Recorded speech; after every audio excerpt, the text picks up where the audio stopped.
วัสดีครับทุกท่านครับวันนี้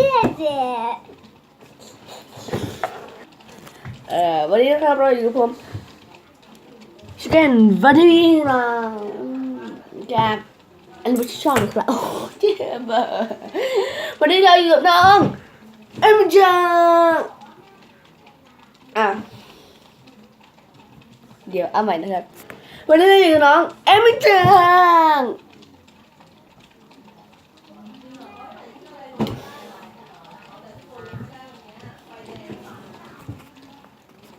เข้าเลยครับวันนี้น้องเอมิจังเย่โอเคครับวันนี้เราจะมาทำอะไรครับ เราจะมาเล่นสปินเนอร์ค่ะรีวิวสปินเนอร์และเป็นแฮนด์สปินเนอร์และฟิกเก็ตสปินเนอร์ที่เราซื้อมาจากสำเพ็งใช่ไหมใช่ซื้อมาจากสำเพ็งในราคา55 บาท55 บาทเพื่อโอเคเดี๋ยวเรามาดูของผมกันเลยนะครับของผมจะเป็นเขาหนูไม่2 อันขี้โกงอ่ะเอาไว้ล่ะอีกอันนี้อาจจะไม่ได้แบบไหนไปหยิบมาเดี๋ยวไปหยิบให้ไหมไปหยิบมาก็ได้โอเคนะก็อันนี้เนี่ยเป็นของผมนะเดี๋ยวผมจะรีวิวอันนี้ให้ดูก่อนนะฮะนี่ของผมนะเป็นแบทแมนสีโขกใสนะฮะนี่เป็นเขียนว่า Fidget Spinner นะฮะข้างหลังก็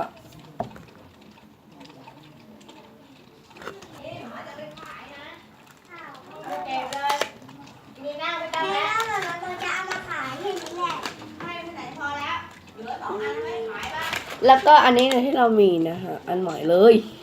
ในวันนี้นะแล้วก็มีอีกอันนึง อันนี้มันพังแล้วแหละนะฮะเห็นไหมถามว่ามันพังยังไงมันเป็นอลูมิเนียมนะฮะก็มันพังก็คือสีไม่ติดนะแต่ว่ายังหมุนได้แต่หมุนแบบแป๊บเดียวก็อย่างที่ดูกันดีนะครับว่าหมุนแป๊บเดียวก็นะฮะนั่นแหละครับมันหมุนแบบบนโต๊ะไม่ได้นะเห็นไหมหมุนไม่ได้นะฮะถ้าหมุนไม่ได้เพราะไอ้นี่หรือเปล่าก็เพราะอันนี้ไงมันเอาออกไม่ได้นะอันนี้เขาทำมาดีนะแต่ว่าหรือว่าอย่างนี้หรือเปล่ามันหมุนบนโต๊ะไม่ได้นี่ถ้าอันนี้เป็นอันเดียวฟูอันนี้ฟูมันฟูทั้งอันเลยมันก็ไม่เกี่ยวมันไปทั้งสองข้างเห็นไหมอันนี้แบบมีไฟนะแต่ตอนนี้มันพังหมดเลยนะมาเดี๋ยวเราจะมารีวิวกันเลยก็เดี๋ยวเราจะมารีวิวอันใหม่กันนะฮะอันของผมเป็นแบทแมนสีหกใสก็เดี๋ยวเราจะมาให้น้องเอมี่จังรีวิวเหมือนกันนะอันนี้เป็นของผมและของน้องเอมี่จังก็เป็นอันนี้เหมือนกันนะสีเดียวกันเห็นไหมสีเดียวกันไม่เหมือนกันเหมือนกันโอเคอันนี้เราจะให้น้องเอมี่จังรีวิวนะฮะเอาหน่อยสิแบทแมนก็จะเป็นแบบนี้อันนี้คือธรรมดานี่นะครับเป็นแบบว่าไอเลิฟยูใครก็ไม่รู้อันนี้หมุนนานมากนะเดี๋ยวเราไปเอาแบบของน้องแอนนี่จังมาให้ดูนะไปเอาของน้องแอนนี่มาบอกว่ามายืมถ่ายคลิปแป๊บนึง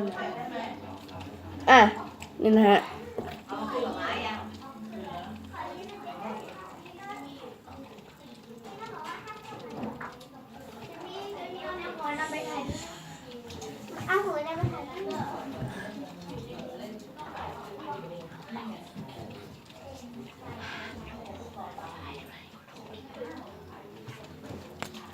โอเคเดี๋ยวผมรีวิวบ้านดีกว่าอันนี้นะคะมันเปิดไฟได้นะนี่มันจะมีสวิตช์ไฟข้างหลังนี้นะฮะแล้วให้ดันขึ้นจุ๊บนี่แล้วมันจะเปลี่ยนสีนี้แล้วก็ดันลง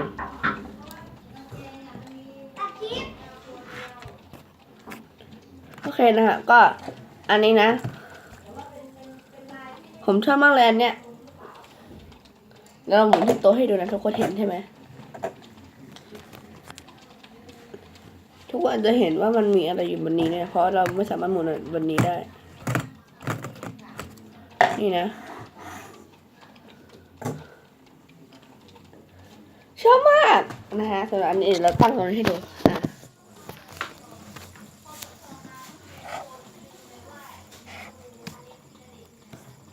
หมุนช้าเลยนะคะ ต่อไปนะครับก็จะเป็นอันไหนวะ เดี๋ยวเราเอาที่อันนี้แล้วกันนี่เลยกัปตันเป็นโลกกัปตันอเมริกานะฮะเดี๋ยวเราจะให้น้องเอมี่จังรีวิวก่อนนั่นเองนะฮะเริ่มเลย กัปตันอเมริกาเอาบนโต๊ะหรือว่าโชว์เลย โชว์ให้ทุกคนดูก่อนว่ามันหมุนแล้วมันจะเป็นยังไงนะหมุนลองหมุนดูมันจะสวยมากมันจะเป็นแบบเป็นโล่เลยเห็นไหมมันจะมีแบบมีสีขาวๆเป็นโล่นะ เดี๋ยวจะเปิดไฟก็เหมือนสวิตช์เนี่ยสวิตช์ สวิตช์ไม่สวิตช์ นะฮะแล้วก็ สวิตช์3 อันเลย จะมีทั้งหมด3 อันเลยนะฮะแล้วมันจะมีอีกอันนึงที่ผมเอาให้ดูมันเดี๋ยวให้ดูอันอื่นนะอีกอันนึงมันจะไม่สามารถเปิดไฟได้คือมีอันนึงนะฮะเปิดไฟได้แค่2 อันเท่านั้น2 ดวงลองหมุนดูอันนี้แบบเปิดไฟนะฮะแบบโลกกัปตันอเมริกาจะเป็นแบบนี้นะ แต่ถ้าปิดไฟปิดไฟก็เหมือนทำ ปิดไฟแต่ปิดไฟก็สวยนะปิดไฟก็สวยโอเคเดี๋ยวเรามาดูอันต่อไปกันเลยอันต่อไปก็จะเป็นอันนี้นั่นเองนะฮะสีม่วงนี่เลยของน้องแอนนาจังอันนี้เนี่ยผมว่ามันหมุนเร็วมากเลยนะอันนี้ผมหมุนมาแบบอันนี้มันเบามากด้วยดูดิ หมุนเร็วแต่ว่าเวลาแข่งกันเนี่ยมันจะหมุนแบบอะไรมาเร็วไม่ เอาออกมาทำไมมันไม่เก็บให้เราหน่อยเนี่ยเก็บให้หน่อยของที่น้องเก็บให้หน่อยอันนี้หมุนเร็วมากนะฮะอันนี้จะมี2 สีนะนี่ของน้องแอนนาจังของอันนี้จางเป็นสีทองนะให้ดูอันนี้ของแอนนาจังเมื่อกี้ลืมบอกว่าไอเนี่ยเราลืมมาให้ดูบนโต๊ะมันเวลามันหมุนบนโต๊ะมันจะเป็นยังไงนะฮะลืมให้ดูเลยนะ ไอ้นี่เปิดสวิตช์ไม่ใช่เหรอ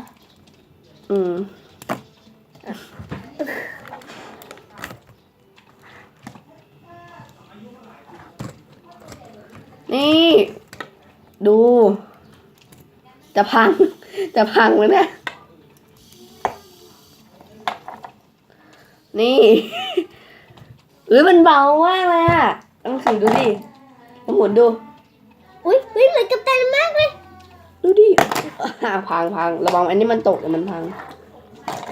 เดี๋ยวเดี๋ยวเราเอาไม่ให้ดูนะคะแบบอันนี้คือแบบระวังโทรศัพท์มันปิดนะจะไม่ถือแบบนี้ดีกว่าถือแบบนี้เอามืออย่าบังกล้องถือแบบนี้อันนี้นะฮะดูนะนี่อันนี้คือแบบไม่มีสายไฟเลยนะมันเบามากเห็นไหมไม่มีเสียงเลยโอเคเดี๋ยวเราจะไปกันต่ออันนี้แบบใส่ไฟนะโอเคเดี๋ยวเราให้ดูจะไม่หมุนหน่อยไว้ตรงนี้หมุนแบบใส่ไฟหมุนเลยอุ้ยมันดูแบบมีน้ำหนักมันมีเสียงนะฮะแบบเปิดไฟเปิดไฟดิ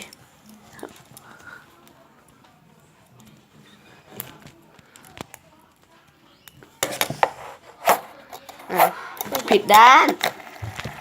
นี่แบบเปิดไฟสวยมากนะเดี๋ยวเราไปดูอันต่อไปกันเลยแบบหนึ่งนะ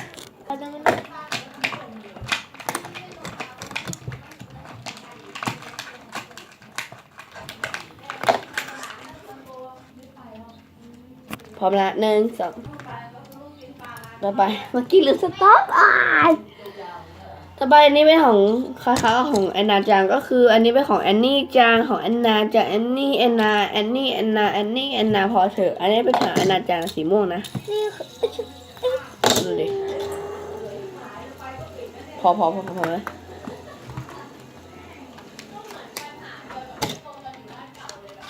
ด่าเข้ามาต่อไปเป็นอันนี้เปิดไฟได้แค่2 อันนะคะอันสุดท้ายนี่เปิดไม่ได้นะเห็นไหมคิดไปเอง นั่นมันคิดเมื่อกี้มีคนดันเข้ามาเหรอไม่คิดจะไม่เห็นเปิดไม่ได้นะกดแล้วฟังเสียงอาจจะมีเสียงรบกวนเพราะว่าเขาคุยเสียงดังมากเลยนะฮะอันนี้ก็เหมือนกันนะ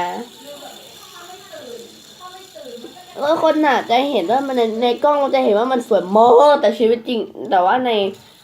เราเห็นแบบจริงๆเนี่ยสีมันมีแค่นิดเดียวแต่ในกล้องเราแบบเห็นเยอะมากเห็นไหมเฮ้ยอะไรเหรอ ของอันนี้อ่ะพี่น้องบอกจำได้ไหมถ้ามันเร็วถ้ามันเร็วมากมันจะเป็นแบบหมุนแบบเนี้ยตอนแรกมันจะเป็นหมุนใช่ไหมแต่พอสักพักหนึ่งไอไฟตรงที่เป็นสีเขียวๆมันจะหมุนแบบว่าสมมติให้น้องหมุนไปทางซ้ายปุ๊บพอน้องหมุนไปทางซ้ายแบบนี้ใช่ไหมไฟมันจะไปทางสักพักหนึ่งมันจะไปทางขวา วิธีเห็นแล้วมาเนี่ยขอลอง นี่เดี๋ยวดูในกล้องนะหนึ่งสองดูนะอันนี้ไปที่ฟังที่น้องหมุนอยู่เห็นไหม เห็นแล้ว มันเริ่มหมุนกลับ แบบเนี้ยชอบนะฮะแต่ว่าถ้าแบบเราไม่เปิดไฟแบบเนี้ยลองปิดดูนะไม่เปิดไฟนะฮะเราก็จะเห็นว่ามันเป็นแบบว่ามีรูปพระจันทร์เสี้ยวอุ้ยนี่ไงดูในกล้องมันจะเห็นชัดนะฮะเห็นไหมอันนี้ไม่ได้แบบหมุนทุกวันมันจะหมุนกลับ แบบเห็นด้วยตาเปล่าแต่ถ้ามองด้วยตาเปล่ามันจะเป็นแบบเนี้ยหมุนสักพักหนึ่งแล้วมันก็จะกลายเป็นแบบนี้หมุนแบบนานๆแบบแล้วมันก็จะหมุนกลับแบบนี้นั่นเองและต่อไป อันสุดท้าย อันนี้แบบปิดไฟง่ายด้วยนะผมชอบมากเลยและต่อไปอันสุดท้ายเดี๋ยวเราเอาให้ดูเพิ่มว่าเราจะไม่เก็บอย่าเพิ่งเอามาปิดไฟดิและอันสุดท้ายฉันเองนั่นแหละอันนี้เนี่ยจะเหมือนกับของผมนะฮะหรือของลูกกระต่ายอเมริกาแบบนี้นะฮะเพราะมันจะมีสวิตช์ไฟเปิดเหมือนกันอันนี้เป็นลายทหารนะจ๊ะเราขายนะฮะเราขายนะจ๊ะตอนนี้เรามีขายกี่อันนะ 2 อัน 2 อันเท่านั้นนะฮะ2 อันเท่านั้นใครอยากได้ไม่ต้องซื้อหรอกไม่ให้ เพราะเราไม่ให้อยู่แล้ว อันนี้แบบเปิดไฟนะฮะดูอุ้ยเห็นว่ามันสวยขนาดนี้เลยเหรอมองด้วยตาเปล่ามันเห็นแบบไม่มีช่องเว้นช่องเลยนะแต่มองแบบเนี้ยมันมีเห็นไหมทุกคนจะเห็นว่าเราแบบว่ามีสว่างในดวงตาแหละไม่ใช่เห็นว่าเรามีแสงสว่าง อันนี้เราไม่ได้ใช้ไฟแต่อย่างใหญ่นะฮะใช้ไฟในห้องนอนและไฟธรรมชาติ ว่ากระจกตรงในกล้อง จะไม่บางมิดมากเลย จะไม่เห็นแล้วในกล้องแล้ว เห็นแล้วพอเลิกเล่นครับ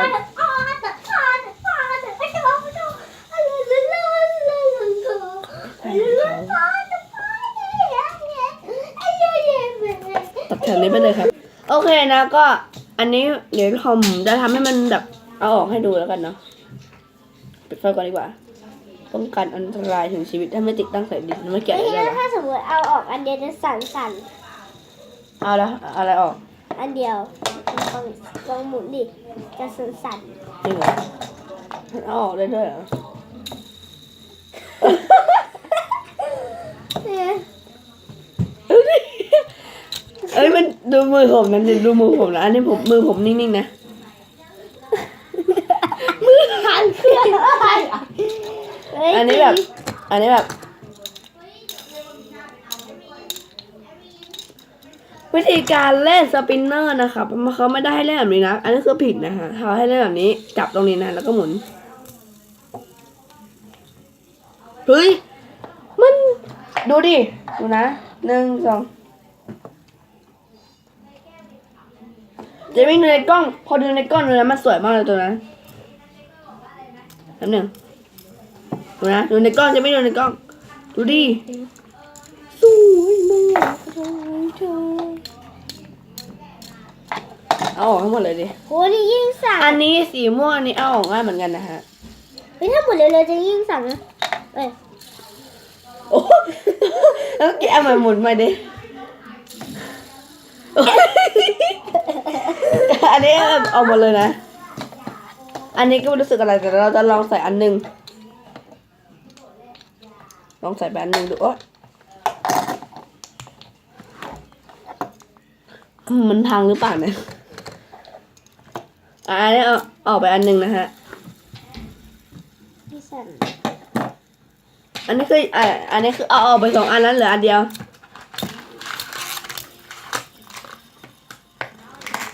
เห็นไหมมันสั่นอ่ะจะไม่หมุนให้หน่อย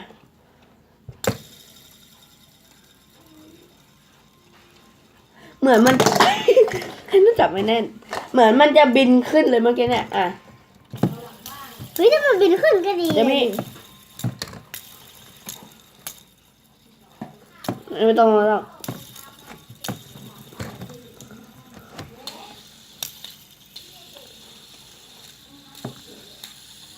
เนี่ยที่ไม่ชอบอันนี้มันแรงอ่ะ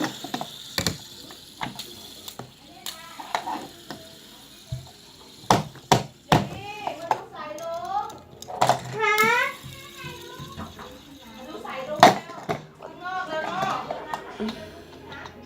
แป๊บหนึงนะครับเดี๋ยวมาใส่ลุงเหรอคนตอนนี้เราคือปรากฏการณ์ยิ่งใหญ่ที่สุดเมื่อกี้ฝนตกนะครับแต่ตอนนี้เรามีเกิดอะไรขึ้น ฝนไม่ตกแล้ว ดู เอาเร็วๆถ่ายคลิปเร็วๆให้น้อยเน่าดู อ้าวมาพูดนี้ดู รองเท้าเปียกอ่ะ ไม่เป็นไรไม่เป็นไรลูกฝนมันตกถ่าย ลุ ยัง ง กินน้ ให้น้อง ำใช่ไหม เห็นชัด หรือมันมาจากไหนอ่ะอยากรู้อ่ะ ลุงกินน้ำเกิดจากอะไรนี่เนาะเรียนมาแล้วอ่ะ ฝน เกิดจากฝนตก ฝนตกแล้วความร้อนของแดดมั้งไม่รู้ไม่ได้เรียนหรือเรียนแล้ว เรียนแล้ว เอาน้ำฉีดใส่แสงแดดแล้วจะมีลุ้ง มองไม่เห็นอ่ะ เดินไปตรงนู้น อันนี้เป็นลุ้งสีแดงขึ้นก่อน อีเดมโค้งมาถึงไหนระวังรถนะโค้งไปถึงไหนลูก โอเคเดี๋ยวเราไปออกแบบหนึ่งนะฮะออกจากบ้านนะฮะโอ้ยเกิดเจอลุงกินน้ำสุดยอดมากนะฮะแบบหนึ่งประตูไม่ใช่รองเท้าอยู่ที่ไหนเฮ้ยนั่งถ่ายคลิปอยู่เมื่อกี้นี่เอ้ารองเท้าเฮาอยู่มาหาหายนะฮู้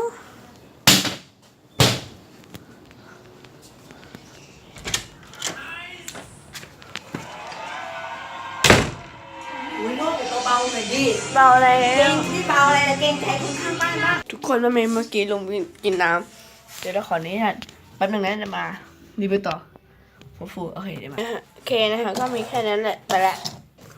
บาย